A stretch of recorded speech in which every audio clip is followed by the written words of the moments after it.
നമസ്കാരം. ചാപ്റ്റർ 10 മൂന്നാമത്തെ ഇന്ത്യൻ സമൂഹ ശാസ്ത്രത്തിനെ കുറിച്ചാണ് നമ്മൾ പഠിക്കുന്നത്. GS ഗുരയെ കുറിച്ച് പഠിച്ചു, DP മുഖർജിയെ കുറിച്ച് പഠിച്ചു. ഇന്ന് പഠിക്കാൻ പോകുന്നത് AR ദേശായിയെ കുറിച്ചാണ്. AR ദേശായി ഇന്ത്യയില് വളരെ പ്രമുഖനായ ഒരു കമ്മ്യൂണിസ്റ്റ് മാർക്സിസ്റ്റ് പാർട്ടി അനുഭാവിയും ഇന്ത്യൻ ദേശീയതയെക്കുറിച്ച് വളരെ അറിവുള്ള ഒരു വ്യക്തിത്വവുമായിരുന്നു. ഈ ദേശായിയുടെ ഭാഗത്ത് നമ്മൾ ആദ്യം അദ്ദേഹത്തിന്റെ ജീവചരിത്രത്തെ കുറിച്ച് മനസ്സിലാക്കുന്നു. പിന്നെ അദ്ദേഹത്തിന്റെ പ്രധാനപ്പെട്ട പഠന മേഖലകൾ, അദ്ദേഹത്തിന് ഇഷ്ടപ്പെട്ട പഠന മേഖലകൾ ഏതെല്ലാം എന്നത് മനസ്സിലാക്കുന്നു. അദ്ദേഹം എഴുതിയ ഒരു പ്രധാനപ്പെട്ട പുസ്തകം എന്തെന്ന് മനസ്സിലാക്കുന്നു. രാഷ്ട്രത്തെക്കുറിച്ച്, പ്രത്യേകിച്ചും ക്ഷേമരാഷ്ട്രം എന്ന അദ്ദേഹത്തിന്റെ ആശയം മനസ്സിലാക്കാൻ ശ്രമിക്കുന്നു. ക്ഷേമരാഷ്ട്രത്തിന്റെ സവിശേഷതകൾ അദ്ദേഹം പറയുന്നുണ്ട്, അതെന്തൊക്കെയാണ് എന്ന് നമ്മൾ മനസ്സിലാക്കുന്നു. ഒപ്പം തന്നെ ഒരു രാഷ്ട്രം ക്ഷേമരാഷ്ട്രമാണോ എന്ന് മനസ്സിലാക്കുവാനായിട്ട് ചില അളവുകോലുകൾ അദ്ദേഹം പറയുന്നുണ്ട്, അതെന്താണെന്ന് പഠിക്കുന്നു. മറ്റ് രാഷ്ട്രങ്ങളെ അദ്ദേഹം പഠിച്ച ശേഷം അവർ ക്ഷേമരാഷ്ട്രമാണോ എന്നുള്ള ഒരു വിമർശനം അവതരിപ്പിക്കുന്നുണ്ട്, അതിനെക്കുറിച്ചും നമ്മൾ മനസ്സിലാക്കുന്നു. ഇത്രയും കാര്യങ്ങളാണ് AR ദേശായി എന്നുള്ള ഈ ഒരു ഭാഗത്തിൽ നമ്മൾ പഠിക്കാൻ പോകുന്നത്. ആദ്യം നമ്മൾ അദ്ദേഹത്തിന്റെ ജീവചരിത്രം നോക്കാം. അക്ഷയ് രാമൻലാൽ ദേശായി എന്നാണ് അദ്ദേഹത്തിന്റെ മുഴുവൻ പേര്. 1915 ജനിച്ചു, 1994 മരിക്കുന്നു. 1915 ജനനം, 1994 മരിക്കുന്നു. കമ്മ്യൂണിസ്റ്റ് പാർട്ടിയിൽ അദ്ദേഹം അംഗമായിരുന്നു. അദ്ദേഹത്തിന്റെ ജനനം ബറോഡയിലാണ്, born in Baroda. In the beginning, his education was in Surat, Bombay, etc. സൂറത്തിലും ബോംബെയിലും ബറോഡയിലും ഒക്കെയായി അദ്ദേഹത്തിന്റെ ആദ്യകാല വിദ്യാഭ്യാസം നടക്കുന്നു. കമ്മ്യൂണിസ്റ്റ് പാർട്ടിയിൽ അദ്ദേഹം അംഗമായിരുന്നു. ആജീവനാന്ത മാർക്സിസ്റ്റ് ആയിരുന്നു. മാർക്സിസ്റ്റ് പാർട്ടിയിൽ മെമ്പർഷിപ്പ് എടുത്തു. ആജീവനാന്ത കാലം വരെ അദ്ദേഹം ഈ മാർക്സിസ്റ്റ് പാർട്ടിയുടെ അംഗവുമായിരുന്നു. Member of Communist Party of India. And അദ്ദേഹം GS ഗുരയുടെ കീഴിലാണ് അദ്ദേഹത്തിന്റെ PhD പ്രബന്ധം സമർപ്പിക്കുന്നത്. GS ഗുര ആയിരുന്നു അദ്ദേഹത്തിന്റെ ഗുരു. So he submitted his PhD under the supervision of GS Ghurye. നമുക്കറിയാം GS Ghurye was the head of the department of sociology in Bombay university. ഇപ്പൊ ബോംബെ യൂണിവേഴ്സിറ്റിയിൽ അദ്ദേഹം ഗുരയുടെ കീഴിൽ PhD സമർപ്പിക്കുന്നു. അദ്ദേഹത്തിന്റെ PhDയുടെ പേര് ഇന്ത്യൻ ദേശീയതയുടെ സാമൂഹ്യ പശ്ചാത്തലം എന്നതായിരുന്നു. അത് 1948 അദ്ദേഹം ഒരു പുസ്തകമായിട്ട് പ്രസിദ്ധീകരിക്കുന്നു. ഇന്ത്യൻ ദേശീയതയുടെ സാമൂഹ്യ പശ്ചാത്തലം, അത് പ്രധാനമാണ്. ഇന്ത്യൻ ദേശീയതയുടെ സാമൂഹ്യ പശ്ചാത്തലം എന്ന അദ്ദേഹത്തിന്റെ പ്രബന്ധം അദ്ദേഹം 1948 പ്രസിദ്ധീകരിക്കുന്നു. PhD thesis titled Social Background of Indian Nationalism. Social Background of Indian Nationalism was published in 1948. And later he joined the Department of Sociology at Bombay University. Bombay യൂണിവേഴ്സിറ്റിയുടെ സോഷ്യോളജിയുടെ ഡിപ്പാർട്ട്മെന്റിൽ അദ്ദേഹം പഠിപ്പിക്കുവാനായിട്ട് ചേരുന്നു. അദ്ദേഹം നിരവധി പുസ്തകങ്ങൾ എഴുതിയിട്ടുണ്ട്. ആ പുസ്തകങ്ങളുടെ കാര്യങ്ങളൊക്കെ നമ്മൾ താഴേക്ക് വരുമ്പോൾ മനസ്സിലാക്കുന്നതായിരിക്കും. അപ്പോൾ ഇത്രയൊക്കെയാണ് അദ്ദേഹത്തിന്റെ പ്രധാനമായിട്ടുള്ള ഒരു ജീവചരിത്രത്തെ കുറിച്ച് പറഞ്ഞു കഴിഞ്ഞാൽ. അപ്പോൾ ഏറ്റവും പ്രധാനമായിട്ടും ഇതിനകത്ത് ഓർത്തു വെക്കേണ്ടത് അദ്ദേഹം ഒരു കമ്മ്യൂണിസ്റ്റ് പാർട്ടി അംഗമായിരുന്നു, മാർക്സിസ്റ്റ് ആയിരുന്നു ആജീവനാന്തകാലം. അദ്ദേഹം പാർട്ടിയുമായി അഭേദ്യമായ ബന്ധം പുലർത്തിയിരുന്ന ഒരാളാണ്. അദ്ദേഹത്തിന്റെ പുസ്തകമാണ്, അദ്ദേഹത്തിന്റെ PhD പ്രബന്ധം ഒരു പുസ്തകമാക്കി. അതിന്റെ പേരാണ് ഇന്ത്യൻ ദേശീയതയുടെ സാമൂഹ്യ പശ്ചാത്തലം എന്നുള്ളത്. Social background of Indian nationalism എന്നാണ് അതിന്റെ ഇംഗ്ലീഷ്. ഇനി ദേശായിയുടെ പ്രധാനപ്പെട്ട ഇഷ്ടമേഖലകൾ, പഠന മേഖലകൾ ഏതെല്ലാം എന്ന് നമുക്ക് നോക്കാം. അദ്ദേഹം കർഷക പ്രസ്ഥാനങ്ങളെ കുറിച്ച് പഠിച്ചിട്ടുണ്ട്. അദ്ദേഹത്തിന് കർഷക പ്രസ്ഥാനങ്ങളെ കുറിച്ച് പഠിക്കുവാൻ വളരെ താല്പര്യമുണ്ടായിരുന്നു. അഗ്രേറിയൻ മൂവ്മെന്റ്സ്, കർഷക പ്രസ്ഥാനം, അഗ്രേറിയൻ മൂവ്മെന്റ്സ് അല്ലെങ്കിൽ പെസന്റ് മൂവ്മെന്റ്സ് എന്ന് നമുക്ക് പറയാം. പെസന്റ് എന്ന് പറയുമ്പോൾ കർഷകരാണ്. So which are the areas of AR Desai, ദേശായിയുടെ പഠന മേഖലകൾ: കർഷക പ്രസ്ഥാനങ്ങൾ, ഗ്രാമീണ സമൂഹശാസ്ത്രം, റൂറൽ സോഷ്യോളജി എന്ന് പറയും. പെസന്റ് മൂവ്മെന്റ്സ്, റൂറൽ സോഷ്യോളജി, കർഷക പ്രസ്ഥാനങ്ങൾ, ഗ്രാമീണ സമൂഹശാസ്ത്രം, ആധുനികവൽക്കരണം, നാഗരിക പ്രശ്നങ്ങൾ, രാഷ്ട്രീയ സമൂഹശാസ്ത്രം, രാഷ്ട്രത്തിന്റെ രൂപങ്ങൾ, മനുഷ്യ അവകാശങ്ങൾ, ഇവയൊക്കെയായിരുന്നു അദ്ദേഹത്തിന് ഏറ്റവും ഇഷ്ടപ്പെട്ട മേഖലകൾ എന്ന് പറയുന്നത്. അപ്പോൾ ഈ ഇഷ്ടപ്പെട്ട മേഖലകളിൽ അദ്ദേഹം നിരവധി പുസ്തകങ്ങൾ വായിക്കുകയും നിരവധി ആശയങ്ങൾ അദ്ദേഹം സംഭാവനകളായി നൽകുകയും ഒക്കെ ചെയ്തിട്ടുണ്ട്. AR Desai was interested in subjects like, he conducted studies on subjects like peasant movements, rural sociology, modernization, urban issues, നാഗരിക പ്രശ്നങ്ങൾ, പൊളിറ്റിക്കൽ സോഷ്യോളജി, രാഷ്ട്രീയ സമൂഹ ശാസ്ത്രം, ഫോംസ് ഓഫ് ദ സ്റ്റേറ്റ്, രാഷ്ട്രത്തിന്റെ വ്യത്യസ്ത രൂപങ്ങൾ, ഹ്യൂമൻ റൈറ്റ്സ് അഥവാ മനുഷ്യ അവകാശങ്ങൾ. അപ്പൊ ഇത് ചിലപ്പോൾ 2 മാർക്കിനൊക്കെ ചോദിക്കാം. അദ്ദേഹം പ്രധാനമായി പഠനങ്ങൾ നടത്തിയിട്ടുള്ള മേഖലകൾ ഏതെല്ലാം, different areas that Desai conducted studies. ഇനി ഇന്ത്യൻ സോഷ്യോളജിക്കൽ സൊസൈറ്റിയുടെ പ്രസിഡന്റ് ആയിട്ടും അദ്ദേഹം ഇരുന്നിട്ടുണ്ട്. ഇന്ത്യൻ സോഷ്യോളജിക്കൽ സൊസൈറ്റി നമുക്കറിയാം ആരാണ് സ്ഥാപിച്ചത്? GS ഗുരെ സ്ഥാപിച്ചതാണ്.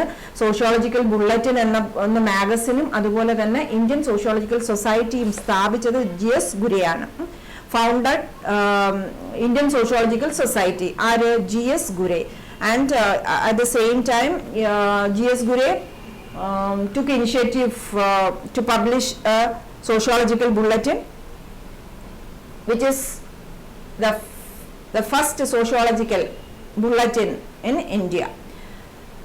AR ദേശായും അതുപോലെ തന്നെ ഇന്ത്യൻ സോഷ്യോളജിക്കൽ സൊസൈറ്റിയുടെ പ്രസിഡന്റ് ആയിട്ട് ഒരു സമയത്ത് ഇരുന്നിട്ടുണ്ട്. ഇനി അദ്ദേഹം എഴുതിയിട്ടുള്ള പ്രധാന പുസ്തകങ്ങൾ എന്തെല്ലാം? The major books written by AR Desai എന്തൊക്കെയാണ് എന്നുള്ളത് നമുക്ക് നോക്കാം. ഓക്കെ, അപ്പൊ ദേശായി എഴുതിയ പുസ്തകമാണ് ഇന്ത്യയിലെ ഗ്രാമീണ പരിവർത്തനം, റൂറൽ ട്രാൻസിഷൻ ഇൻ ഇന്ത്യ, ഇന്ത്യയിലെ ഗ്രാമീണ പരിവർത്തനം, state and society in India, essays in descent, state and societies in India, essays in descent, ഇന്ത്യയിലെ കർഷക സമരങ്ങൾ, പെസൻസ് സ്ട്രഗിൾസ് ഇൻ ഇന്ത്യ അല്ലെങ്കിൽ അഗ്രേറിയൻ സ്ട്രഗിൾസ് ഇൻ ഇന്ത്യ. കർഷകൻ എന്നുള്ളതിന് പെസൻസ് എന്നും അതുപോലെ അഗ്രേറിയൻ പീപ്പിൾ എന്നും നമുക്ക് പറയാം.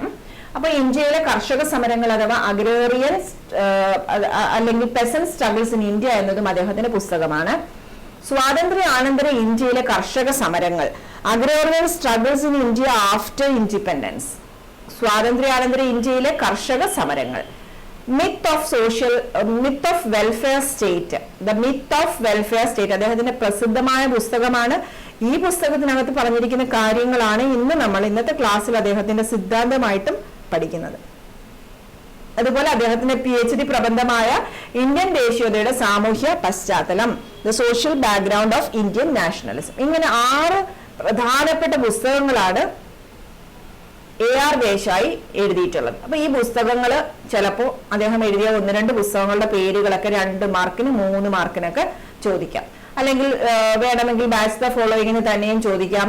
മിത്ത് ഓഫ് വെൽഫെയർ സ്റ്റേറ്റ് ഒരു സൈഡില്, AR ദേശായിയുടെ പേര്, ഇപ്പുറത്ത് വെൽഫെയർ സ്റ്റേറ്റ്. ഈ മിത്ത് ഓഫ് വെൽഫെയർ സ്റ്റേറ്റിനകത്ത് അദ്ദേഹം വെൽഫെയർ സ്റ്റേറ്റ് എന്ന ഒരു ആശയത്തിനെ കുറിച്ചാണ് പറയുന്നത്. ക്ഷേമരാഷ്ട്രം എന്ന സങ്കല്പം എന്നാണ് അതിന് മലയാളത്തിൽ പറയുന്നത്. ദ മിത്ത് ഓഫ് വെൽഫെയർ സ്റ്റേറ്റിന്റെ മലയാളമാണ് ക്ഷേമരാഷ്ട്രം എന്ന സങ്കല്പം.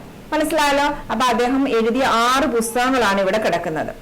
ഈ മേഖലകൾ പ്രധാനമായും നോക്കിക്കഴിഞ്ഞാൽ കർഷകരെ കുറിച്ച്, ഗ്രാമീണ സമൂഹത്തിനെ കുറിച്ച്, ദേശീയതയെ കുറിച്ച് ഒക്കെയാണ് പ്രധാനമായും അദ്ദേഹം എഴുതിയിട്ടുള്ളത്. അപ്പൊ അദ്ദേഹത്തിന് ഗ്രാമീണ സമൂഹങ്ങളെ കുറിച്ച് താല്പര്യമുണ്ടെന്ന് പറഞ്ഞു. ഗ്രാമീണ സമൂഹ ശാസ്ത്രം അദ്ദേഹത്തിന് താല്പര്യമുണ്ട്. കർഷക പ്രസ്ഥാനങ്ങളെ കുറിച്ച് അദ്ദേഹത്തിന് പഠിക്കാൻ താല്പര്യമുണ്ടായിരുന്നു. രാഷ്ട്രീയ സമൂഹശാസ്ത്രം, പൊളിറ്റിക്കൽ സോഷ്യോളജി പഠിക്കുവാൻ താല്പര്യമുണ്ടായിരുന്നു. ഫോംസ് ഓഫ് സ്റ്റേറ്റിനെ കുറിച്ച് പഠിക്കാൻ താല്പര്യമുണ്ടായിരുന്നു. അപ്പൊ അതുമായിട്ട് ബന്ധപ്പെട്ട ചില പുസ്തകങ്ങളൊക്കെയാണ് ഇവിടെ നമ്മൾ പറഞ്ഞിരിക്കുന്നത്. ഇത് 6 പ്രധാനപ്പെട്ട പുസ്തകമാണ്. ഇത് എല്ലാവരും പഠിച്ചു വയ്ക്കുക.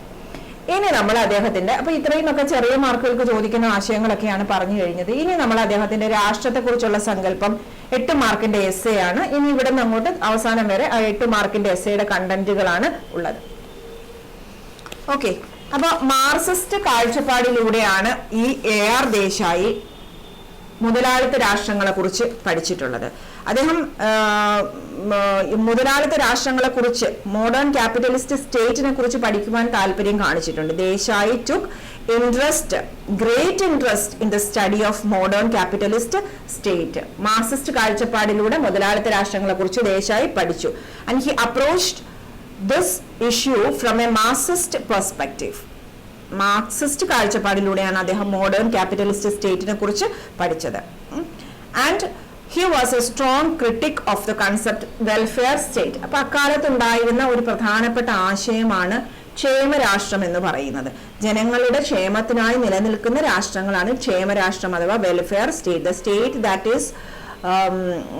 that is existing for the welfare of the people. Okay, in an essay called The Myth of Welfare State, Desai provides a detailed critique of this concept, and he explains a welfare state has some unique features, and they are: the welfare state is a positive state, first point. Then the welfare state is a democratic state, second one. Third one, a welfare state is based on a mixed economy. Now we will analyze one by one what is a positive state, what is a democratic state, etc. Okay, so രാഷ്ട്രത്തെ കുറിച്ച് അദ്ദേഹം പഠിച്ചു. ആ രാഷ്ട്രത്തിനെ കുറിച്ചുള്ള അദ്ദേഹത്തിന്റെ കാഴ്ചപ്പാടിൽ അദ്ദേഹം മുതലാളിത്ത രാഷ്ട്രങ്ങളെയാണ്, അദ്ദേഹം ജീവിച്ചിരുന്നത് 1915 to 1994 ആണ്. അപ്പോൾ ക്യാപിറ്റലിസ്റ്റ് ഐഡിയോളജീസ് ഒക്കെ സ്പ്രെഡ് ആകുന്ന ഒരു സമയമാണ്. അപ്പൊ അതുകൊണ്ട് തന്നെ അദ്ദേഹം മുതലാളിത്ത രാഷ്ട്രങ്ങളെ കുറിച്ച് മനസ്സിലാക്കുന്നു. ഈ മുതലാളിത്ത രാഷ്ട്രങ്ങൾ അദ്ദേഹം മാർക്സിസ്റ്റ് കാഴ്ചപ്പാടിലൂടെയാണ് നോക്കിക്കണ്ടത്. ഇനി അദ്ദേഹത്തിന്റെ മിത്ത് ഓഫ് വെൽഫെയർ സ്റ്റേറ്റ് എന്ന എഴുത്തിലൂടെ മുതലാളിത്ത രാഷ്ട്രങ്ങൾ ദേശായി വിമർശിക്കുന്നു. ക്ഷേമരാഷ്ട്രം എന്ന സങ്കല്പനത്തെക്കുറിച്ചും അതിന്റെ കുറവുകളെ കുറിച്ചും ദേശായി ഈ പുസ്തകത്തിൽ പറയുന്നു. ക്ഷേമരാഷ്ട്രം എന്നത് ഒരു സങ്കല്പമാണ്. ഓക്കെ, നമ്മൾ സ്വർഗം ഒരു സങ്കല്പമായിട്ട് പറയുന്നില്ല. സ്വർഗത്തിലെല്ലാം ലഭിക്കുന്ന ഒരു നല്ല സ്ഥലം സ്വർഗം എന്ന് പറയുന്നു, അല്ലെങ്കിൽ മാവേലി നാട് വാണിരുന്ന കാലം ഒരു പ്രത്യേക കാലമാണെന്നൊക്കെ നമ്മൾ സങ്കല്പിക്കുന്നില്ല. അതുപോലെയുള്ള ഒരു സങ്കല്പ ആശയമാണ് ക്ഷേമരാഷ്ട്രം എന്ന് പറയുന്നത്. അപ്പൊ ക്ഷേമരാഷ്ട്രമാണ് ഞങ്ങളെന്ന് അവകാശപ്പെടുന്ന ചില രാഷ്ട്രങ്ങൾ നമുക്കുണ്ട്. ഓക്കെ, നമ്മൾ ക്ഷേമരാഷ്ട്രത്തിന് എങ്ങനെ ആയിരിക്കണം ആ കാര്യങ്ങളൊക്കെ ജനങ്ങൾക്ക് ചെയ്തു കൊടുക്കുന്നു എന്ന് അവകാശപ്പെടുന്ന ചില രാഷ്ട്രങ്ങളൊക്കെ ഉണ്ട്. അപ്പൊ ഈ രാഷ്ട്രങ്ങളെയൊക്കെ എടുത്തിട്ട് അദ്ദേഹം പഠിക്കുകയാണ് ചെയ്യുന്നത്. Okay, so the myth of welfare state എന്ന എഴുത്തിലൂടെ മുതലാളിത്ത രാഷ്ട്രങ്ങളെ ദേശായി എന്ത് ചെയ്യുന്നു, വിമർശിക്കുന്നു. ക്ഷേമരാഷ്ട്രം എന്ന സങ്കല്പനത്തെക്കുറിച്ചും അതിന്റെ കുറവുകളെക്കുറിച്ചും ദേശായി ഈ അദ്ദേഹത്തിന്റെ പുസ്തകത്തിൽ, ഈ എഴുത്തിനകത്ത് പറയുന്നുണ്ട്. ഇനി അദ്ദേഹം ക്ഷേമരാഷ്ട്രത്തിന്റെ സവിശേഷതകൾ, ഫീച്ചേഴ്സ് ഓഫ് വെൽഫെയർ സ്റ്റേറ്റ് എന്തൊക്കെയെന്നും, how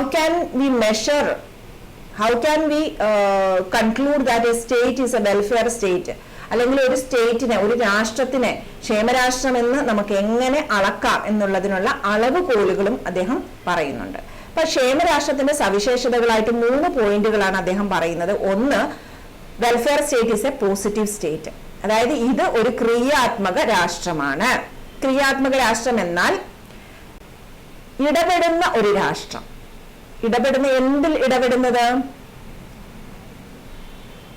രാഷ്ട്രത്തിന്റെ അധികാരം ഉപയോഗിച്ച് സാമൂഹ്യ നയങ്ങൾ നിർമ്മിക്കാനും നിയന്ത്രിക്കുവാനുമുള്ള അധികാരം ഈ രാഷ്ട്രത്തിന് ഉണ്ട്. ജനങ്ങളുടെ ക്ഷേമത്തിനായി ഇടപെടുന്ന ഒരു രാഷ്ട്രം. That is a positive state. Positive state is a state actively uses its power to design and implement the social policies for the welfare of the society. ജനങ്ങളുടെ ക്ഷേമത്തിനായിട്ട് അതിന്റെ രാഷ്ട്രത്തിന്റെ അധികാരം ഉപയോഗിച്ചുകൊണ്ട് പോളിസികള്, സാമൂഹ്യ നയങ്ങളും അതുപോലെ തന്നെ രാഷ്ട്രത്തിന് ആവശ്യമുള്ള കാര്യങ്ങളുമൊക്കെ നിയന്ത്രിക്കുകയും നിർമ്മിക്കുകയും ചെയ്യുന്നു. ഈ ക്രിയാത്മക രാഷ്ട്രം എന്ന് പറയുന്നത് ലെസഫെയർ സിദ്ധാന്തത്തിന്റെ വിപരീതമാണ്. ലെസഫെയർ എന്ന് പറയുന്ന ഒരു സിദ്ധാന്തം ആദം സ്മിത്തിന്റെ ഒരു ഐഡിയ ആണ് ലെസെ ഫെയർ. അതായത് രാഷ്ട്രത്തിന്റെ ഇടപെടൽ കുറഞ്ഞ അളവിൽ മതി എന്ന് വാദിക്കുന്ന ഒരു ആശയമാണ് ലെസെ ഫെയർ എന്ന് പറയുന്നത്. ഇതൊരു രാഷ്ട്രീയ ആശയമാണ് ലെസെ ഫെയർ എന്ന് പറയുന്നത്.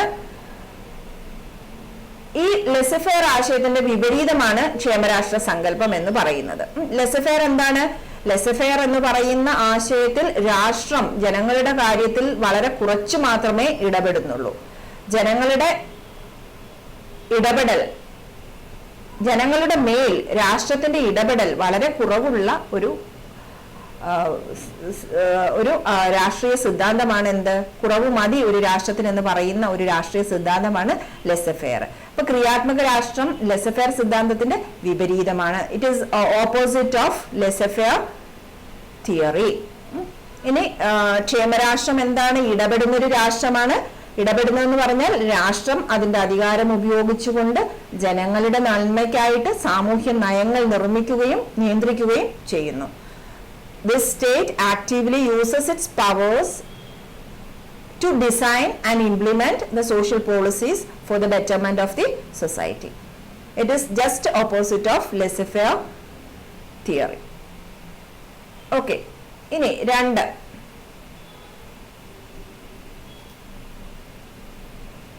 രണ്ടാമത്തെ എന്താണ്? ഇവിടുത്തെ സമ്പദ് വ്യവസ്ഥ ഇത് ഒരു ജനാധിപത്യ രാഷ്ട്രമാണ്. Welfare state is a democratic state. Welfare state is a democratic state where democracy is practiced. ജനാധിപത്യ സ്ഥാപനങ്ങൾ ഇവിടെയുണ്ട്. ഇവിടെ ജനാധിപത്യം നടപ്പിലാക്കുന്നു. ഇവിടെ തിരഞ്ഞെടുപ്പുണ്ട്. ജനാധിപത്യ സ്ഥാപനങ്ങൾ കാണാം, തിരഞ്ഞെടുപ്പും കാണാൻ പറ്റുന്നു. ലിബറൽ ചിന്തകർ സോഷ്യലിസ്റ്റ് കമ്മ്യൂണിസ്റ്റ് രാഷ്ട്രങ്ങളെ ക്ഷേമരാഷ്ട്രങ്ങളല്ല എന്ന് കരുതുന്നുണ്ട്. അപ്പൊ ഇത് ലിബറലായിട്ട് ചിന്തിക്കുന്ന ആൾക്കാര് സോഷ്യലിസ്റ്റ് കമ്മ്യൂണിസ്റ്റ് രാഷ്ട്രങ്ങളെ ഒരിക്കലും ക്ഷേമരാഷ്ട്രം ആണ് എന്ന് പറയുന്നില്ല. അവർ പറയുന്നത് ക്ഷേമരാഷ്ട്രം അല്ല ഏത് രാഷ്ട്രങ്ങൾ, സോഷ്യലിസവും കമ്മ്യൂണിസവും നടപ്പിലാക്കുന്ന രാഷ്ട്രങ്ങളൊന്നും ക്ഷേമരാഷ്ട്രമല്ല എന്നാണ് ആര് ചിന്തിക്കുന്നത്? ലിബറൽ ചിന്തകർ വിശ്വസിക്കുന്നത്. Liberalist thinkers believe that socialist, communist states or countries are not welfare states. അതൊന്നും തന്നെ വെൽഫെയർ സ്റ്റേറ്റുകൾ അല്ല. അപ്പൊ രണ്ടാമത്തെ സവിശേഷത welfare state is A democratic state. That means it is a state in which democracy is practiced. It is a state in which election is conducted. It is a state in which you can see democratic institutions. ജനാധിപത്യ സ്ഥാപനങ്ങൾ കാണുന്നു, തിരഞ്ഞെടുപ്പ് നടത്തുന്നു. അങ്ങനെയുള്ള ഒരു രാഷ്ട്രമാണ് ജനാധിപത്യ രാഷ്ട്രം എന്ന് പറയുന്നത്. അപ്പോൾ ഒരു ക്ഷേമരാഷ്ട്രം ഒരു ജനാധിപത്യ രാഷ്ട്രം ആയിരിക്കണം. ഒന്നാമത്തെ ക്ഷേമരാഷ്ട്രത്തിന്റെ സവിശേഷത എന്തായിരുന്നു? ഒരു ക്ഷേമരാഷ്ട്രം ഒരു ക്രിയാത്മക രാഷ്ട്രമാണ്. രണ്ട്, ഒരു ക്ഷേമരാഷ്ട്രം ഒരു ജനാധിപത്യ രാഷ്ട്രമാണ്. മൂന്ന്, ഒരു ക്ഷേമരാഷ്ട്രത്തിലെ സമ്പദ് വ്യവസ്ഥ മിശ്ര സമ്പദ് വ്യവസ്ഥയായിരിക്കണം. ഇവിടുത്തെ സമ്പദ് വ്യവസ്ഥ മിശ്ര സമ്പദ് വ്യവസ്ഥയാണ്. മിശ്ര സമ്പദ് വ്യവസ്ഥ എന്ന് പറഞ്ഞാൽ എന്താണെന്ന് നമുക്ക് നോക്കാം. ഇംഗ്ലീഷിൽ നമ്മൾ അതിനെ മിക്സ്ഡ് എക്കണോമി എന്ന് പറയുന്നു. A welfare state involves a mixed economy. It is an economy where both private enterprises and public enterprises coexist. സ്വകാര്യ സംരംഭകരും പൊതുമേഖലാ സ്ഥാപനങ്ങളും നിങ്ങൾക്കും ഒരേപോലെ പ്രവർത്തിക്കുവാൻ അവകാശമുള്ള സമ്പദ് വ്യവസ്ഥയാണ് മിശ്ര സമ്പദ് വ്യവസ്ഥ എന്ന് പറയുന്നത്. എന്താണ് മിക്സ്ഡ് എക്കണോമി അഥവാ മിശ്ര സമ്പദ് വ്യവസ്ഥ എന്ന് ചിലപ്പം ചോദിക്കാം. അതൊരു സമ്പദ് വ്യവസ്ഥയാണ്. ആ സമ്പദ് വ്യവസ്ഥയിൽ സ്വകാര്യ സംരംഭകർക്കും അതുപോലെ പൊതുമേഖലാ സ്ഥാപനങ്ങൾക്കും ഒരുമിച്ച് പ്രവർത്തിക്കുവാനുള്ള അനുവാദമുണ്ട്. ചില സമ്പദ് വ്യവസ്ഥകളിൽ പൊതുമേഖലയ്ക്ക് മാത്രമേ പ്രവർത്തിക്കാൻ അനുവാദം കൊടുക്കുന്നുള്ളൂ. അവിടെ പ്രൈവറ്റ് സ്ഥാപനങ്ങളെ ഒന്നും അനുവദിക്കുന്നില്ല. അപ്പൊ അതെന്താണ് മിശ്ര സമ്പദ് വ്യവസ്ഥ അല്ല. അപ്പോൾ ഒരു ക്ഷേമരാഷ്ട്രത്തിൽ എന്തുണ്ടായിരിക്കണം? അവിടുത്തെ സമ്പദ് വ്യവസ്ഥ എന്ന് പറയുന്നത് മിശ്ര സമ്പദ് വ്യവസ്ഥ ആയിരിക്കണം. Welfare state involves a mixed economy. An economy where both private enterprises and public enterprises coexist. A welfare state should not eliminate capitalist market, nor does it prevent public investments. അപ്പോൾ അത് പബ്ലിക് എന്റർപ്രൈസസിനെ സപ്പോർട്ട് ചെയ്യുകയും വേണം, അതുപോലെ തന്നെ capitalist മുതലാളിത്ത വിപണിയെ പ്രോത്സാഹിപ്പിക്കുകയും ചെയ്യണമെന്നാണ് മിശ്ര സമ്പദ് വ്യവസ്ഥ പറയുന്നത്. ഓക്കെ, അപ്പോ സ്വകാര്യ സംരംഭകരും പൊതുമേഖലാ സ്ഥാപനങ്ങളും ഒരുമിച്ചുള്ള ഒരു സമ്പദ് വ്യവസ്ഥയാണ് മിശ്ര സമ്പദ് വ്യവസ്ഥ എന്ന് പറയുന്നത്. ക്ഷേമരാഷ്ട്രം മുതലാളിത്ത വിപണിയെ അനുവദിക്കുന്നു, പൊതുമേഖലയെ തടയുന്നില്ല. പൊതുമേഖല എന്ന് പറയുമ്പോൾ ഗവൺമെന്റിന്റെ കീഴിലുള്ള സ്ഥാപനങ്ങളാണ്. മുതലാളിത്ത വിപണി എന്ന് പറയുമ്പോൾ അത് സ്വകാര്യ സംരംഭകരുടെ സ്ഥാപനങ്ങളായിരിക്കും. ഓക്കെ, പൊതുമേഖല അടിസ്ഥാന വസ്തുക്കൾ, അതായത് വെള്ളം, വൈദ്യുതി, യാത്രാ സൗകര്യങ്ങൾ, അതുപോലെ അന്തർഘടന, ഇൻഫ്രാസ്ട്രക്ചർ, കെട്ടിടങ്ങള്, പാലങ്ങൾ, അവയൊക്കെയാണ് അന്തർഘടനയ്ക്കകത്ത് വരുന്നത്. ഇവയുടെ കാര്യങ്ങൾ നോക്കണം. അതുപോലെ സ്വകാര്യ മേഖല ഉപഭോഗ സാധനങ്ങളുടെ വ്യവസായങ്ങൾ ആയിരിക്കണം നോക്കേണ്ടത്. പൊതുമേഖലയ്ക്കായിട്ട് ചില മേഖലകൾ ഉണ്ടായിരിക്കും, അത് അടിസ്ഥാന വസ്തുക്കൾ കൈകാര്യം ചെയ്യുന്നതും, അതുപോലെ അന്തർഘടന, പാലം, സ്കൂള്, അങ്ങനെയൊക്കെയാണ് ഇൻഫ്രാസ്ട്രക്ചർ അഥവാ അന്തർഘടന എന്ന് പറയുന്നത്. സ്വകാര്യ മേഖല അഥവാ പ്രൈവറ്റ് മേഖല ഉപഭോഗ സാധനങ്ങൾ, കൺസ്യൂമർ പ്രൊഡക്ട്സും അതുമായിട്ട് റിലേറ്റഡ് ആയിട്ടുള്ള ഇൻഡസ്ട്രീസുമായിരിക്കും സ്വകാര്യ മേഖലയിൽ ഉണ്ടായിരിക്കുക. അങ്ങനെ ഒരു മിശ്ര സമ്പദ് വ്യവസ്ഥ ആയിരിക്കണം ഒരു ക്ഷേമരാഷ്ട്രത്തിന് വേണ്ടത് എന്നാണ് ആര് പറയുന്നത്? AR ദേശായി. അപ്പൊ AR ദേശായി പറയുന്നു ക്ഷേമരാഷ്ട്രം എന്ന സങ്കല്പത്തിനെ കുറിച്ച് അദ്ദേഹം വിശദീകരിക്കുന്നു. ക്ഷേമരാഷ്ട്രത്തിന് 3 സവിശേഷത പറയുന്നു. ക്ഷേമരാഷ്ട്രം ഒരു ക്രിയാത്മക രാഷ്ട്രമാണ്, അതൊരു ജനാധിപത്യ രാഷ്ട്രമാണ്, ഇവിടുത്തെ സമ്പദ് വ്യവസ്ഥ മിശ്ര സമ്പദ് വ്യവസ്ഥയാണ്. Welfare state is A positive state. Welfare state is a state in which democracy is practiced. Welfare state involves a mixed economy. ഇനി അപ്പൊ ഫീച്ചേഴ്സ് കഴിഞ്ഞു, സവിശേഷതകൾ കഴിഞ്ഞു ക്ഷേമരാഷ്ട്രത്തിന്. ഇനി ക്ഷേമരാഷ്ട്രത്തിന് ഒരു രാഷ്ട്രം ക്ഷേമരാഷ്ട്രമാണോ എന്ന് മെഷർ ചെയ്യുന്നതിനായിട്ട് അദ്ദേഹം കുറച്ച് മാനദണ്ഡങ്ങൾ പറയുന്നു. That is test criteria against which the performance of the welfare state can be measured. ഒരു ക്ഷേമരാഷ്ട്രം അഥവാ വെൽഫെയർ സ്റ്റേറ്റ് എന്ന് അവകാശപ്പെടുന്ന ഒരു രാഷ്ട്രത്തിന്റെ പ്രവർത്തനം അളക്കുന്നതിനായിട്ട് ചില അളവുകോലുകൾ അല്ലെങ്കിൽ ടെസ്റ്റ് ക്രൈറ്റീരിയ, മാനദണ്ഡങ്ങൾ അദ്ദേഹം വയ്ക്കുന്നു. ആ മാനദണ്ഡങ്ങൾ ഏതെല്ലാം എന്ന് നമുക്ക് ചുരുക്കി ഒന്ന് നോക്കാം. 5 മാനദണ്ഡങ്ങളാണ് ഉള്ളത്. ഏതൊക്കെയാണ്? 1, ഈ പറയുന്ന രാഷ്ട്രം, ഇപ്പൊ ഞാൻ പറയുന്ന ഇന്ത്യ ഒരു ക്ഷേമരാഷ്ട്രമാണ്. അപ്പൊ നമ്മൾ എന്ത് ചെയ്യണം? ഇന്ത്യ ക്ഷേമരാഷ്ട്രമാണെന്ന് ഉറപ്പിക്കണമെങ്കിൽ ഈ അളവുകോലുകൾ വച്ച് നമ്മൾ നോക്കണം. ആ രാഷ്ട്രം ദാരിദ്ര്യം, വിവേചനം എന്നിവയിൽ നിന്നും ജനങ്ങളെ മോചിപ്പിക്കുന്നുണ്ടോ, എന്നിട്ട് അതിന് മാർക്ക് കൊടുക്കുക. സുരക്ഷിതത്വം നൽകുന്നുവോ എന്ന് ഉറപ്പുവരുത്തണം. ഒരു ക്ഷേമരാഷ്ട്രം ദാരിദ്ര്യം, വിവേചനം എന്നിവയിൽ നിന്നും ജനങ്ങളെ മോചിപ്പിക്കുന്നുണ്ടോ എന്ന് നോക്കേണ്ടതുണ്ട്. അതുപോലെ സുരക്ഷിതത്വം നൽകുന്നുവോ എന്നും ഉറപ്പുവരുത്തേണ്ടത് ഉണ്ട്. Does the welfare state remove the inequalities of income through various measures? Different measures ഉണ്ട്, അത് വെച്ചിട്ട് അത് അവർ ചെയ്യുന്നുണ്ടോ എന്ന് നോക്കണം. അതുപോലെ does the welfare state ensure freedom from poverty, from social discrimination and security for all it's citizens? അപ്പൊ 1ഉം 2ഉം പോയിന്റാണ് ഇപ്പൊ പറഞ്ഞത്. സമ്പത്ത് വിതരണം ചെയ്ത് സമത്വം ഉറപ്പുവരുത്തണം. പണക്കാരിൽ നിന്നും പാവപ്പെട്ടവർക്ക് പണം ഉണ്ടെങ്കിൽ അത് വിതരണം ചെയ്തുകൊണ്ട് സമൂഹത്തിൽ സമത്വം ഉറപ്പുവരുത്തുന്നുണ്ടോ എന്ന് നമ്മൾ ചെക്ക് ചെയ്യണം. 3, എല്ലാവർക്കും തൊഴിൽ നൽകുന്ന ഒരു രാഷ്ട്രമാണോ എന്ന് നോക്കണം. എങ്കിൽ മാത്രമേ നമുക്കതിനെ ക്ഷേമരാഷ്ട്രം എന്ന് വിളിക്കാൻ പറ്റുന്നുള്ളൂ. Does the welfare state provides employment to all? സ്ഥിരമായ വികസനം ഉണ്ടോ എന്ന്, സ്റ്റേബിൾ ഡെവലപ്മെന്റ് ഉണ്ടോ എന്ന് നമ്മൾ നോക്കണം. സാമ്പത്തിക ഉയർച്ച താഴ്ച ഇല്ലാത്ത സ്ഥിര വികസനം, എപ്പോഴും സ്ഥിരമായ വികസനം, സ്റ്റേബിൾ ഡെവലപ്മെന്റ് ഉണ്ടോ എന്ന് നോക്കുക. 5, മുതലാളിത്ത ലാഭ പ്രേരണകൾ സമൂഹത്തിന്റെ ആവശ്യങ്ങൾക്ക് ഗുണകരമാണോ എന്ന് പരിശോധിക്കണം. വെൽഫെയർ സ്റ്റേറ്റ് എന്ന് പറയുമ്പോൾ മിക്സ്ഡ് എക്കണോമിയാണ്. അവിടെ സ്വകാര്യ സംരംഭകരും ഉണ്ട്, അതുപോലെ പൊതുമേഖലാ സ്ഥാപനങ്ങളും ഉണ്ട്. Public enterprises and private enterprises coexist in welfare state.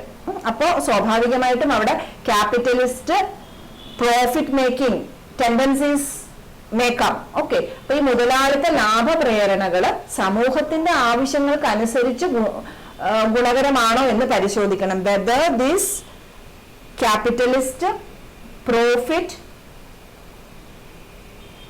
intentions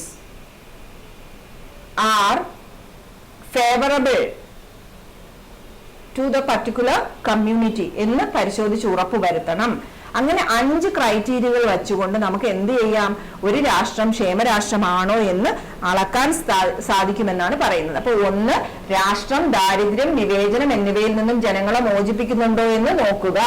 സുരക്ഷിതത്വം നൽകുന്നുവോ എന്ന് ഉറപ്പുവരുത്തുക. സമ്പത്ത് വിതരണം ചെയ്ത് സമത്വം ഉറപ്പുവരുത്തണം.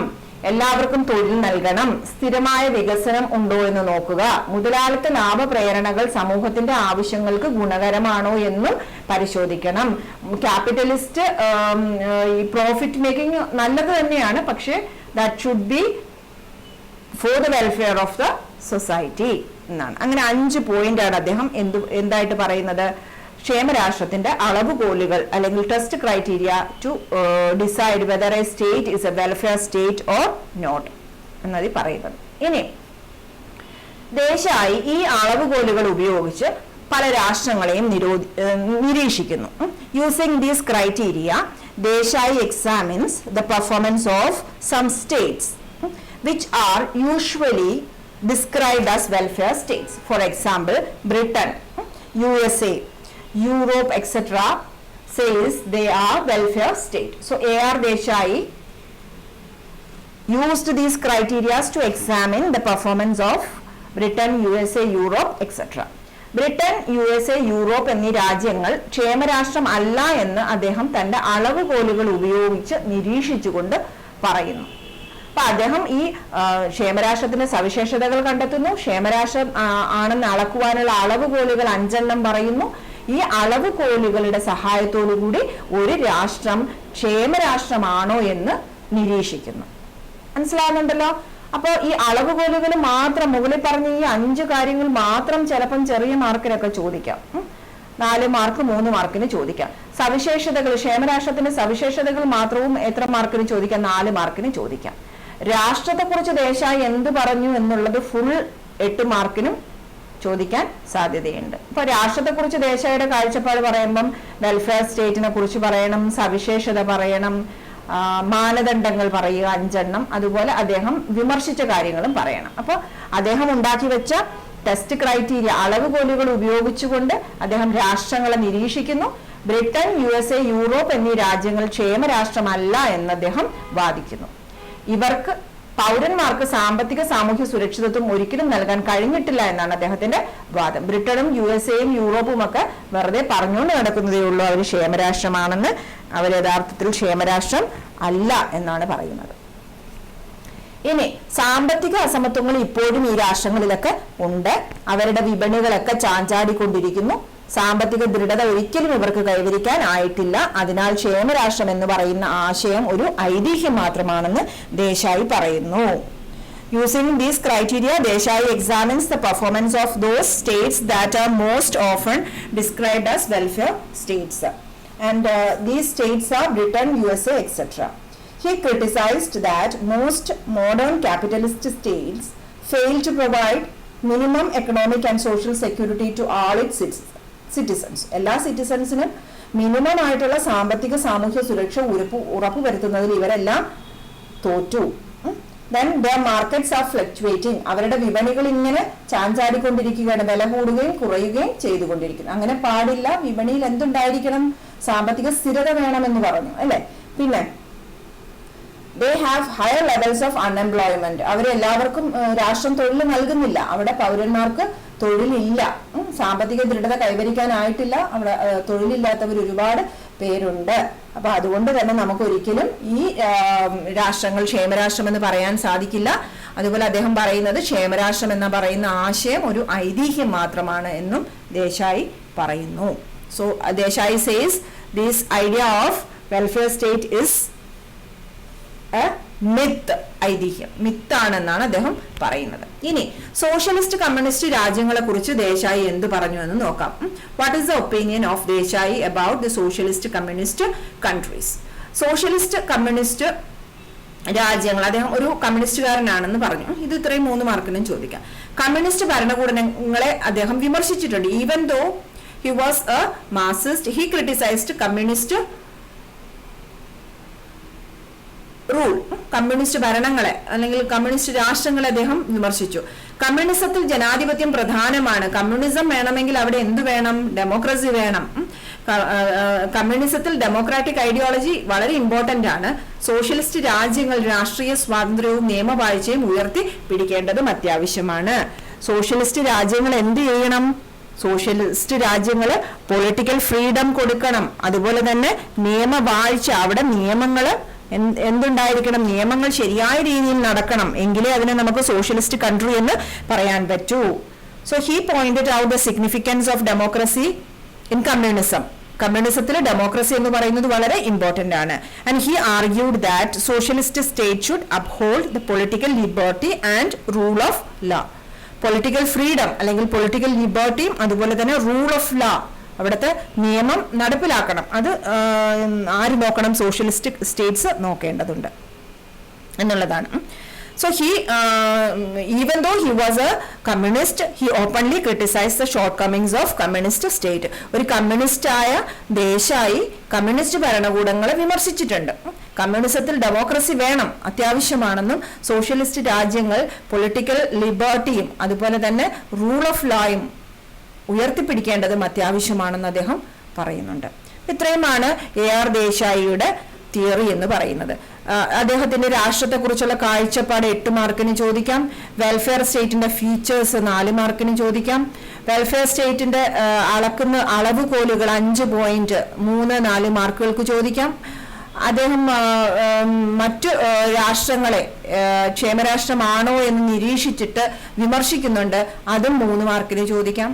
ദേശായി സോഷ്യലിസ്റ്റ് കമ്മ്യൂണിസ്റ്റ് രാജ്യങ്ങളെ കുറിച്ചുള്ള ദേശായിയുടെ അഭിപ്രായം 3.3 മാർക്കിനും ചോദിക്കാം. ഓക്കെ, അപ്പൊ ഇത്രയുമാണ് അദ്ദേഹത്തിന്റെ പ്രധാനപ്പെട്ട PhD പ്രബന്ധം. അദ്ദേഹം പുസ്തകമാക്കി. The social background of Indian nationalism എന്നതാണ് അദ്ദേഹത്തിന്റെ പ്രധാനപ്പെട്ട പുസ്തകം എന്ന് പറയുന്നത്. അതും ചിലപ്പോൾ 1 മാർക്കിന് മിക്കവാറും ചോദിക്കുന്നതാണ്. ഓക്കെ, ഇനി നമ്മൾ MN ശ്രീനിവാസനെ കുറിച്ചാണ് അടുത്ത ക്ലാസ്സിൽ പഠിക്കാൻ പോകുന്നത്. ഇന്നത്തെ ക്ലാസ് ഇവിടെ അവസാനിക്കുന്നു. Thank you so much.